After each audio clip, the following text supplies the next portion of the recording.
What's up, guys? This is my Yamaha R6. I recently did a 530 to 520 chain and sprocket conversion, and I also went down one tooth on my front sprocket and I went up 2 teeth on my rear sprocket. And after I was done, I noticed that I had a slight wobble on my rear tire moving back and forth, and so I took it back off and then put it back on, trying to figure out why it's wobbling and trying to make sure that my chain adjusters were on the same slot on each side, and I was still getting that wobble. So what I ended up doing is I changed out my wheel bearings, my wheel dampeners inside, also replaced my wheel spacers, I even replaced my tire, and I put everything back together and it was still wobbling a little bit.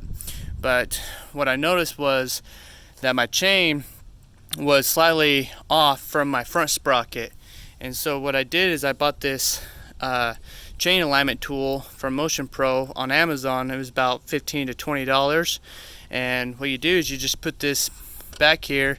I can't really show you because I have my chain guard, and to take that off I have to take off my rear tire, but you just put this on and you just follow along the rod here and make sure it's aligned up to your front sprocket. And after I'd done that, I didn't have it wobble anymore. So I hope this video helps some of you and to figure out if you guys have the same problem. Alright, thank you for watching.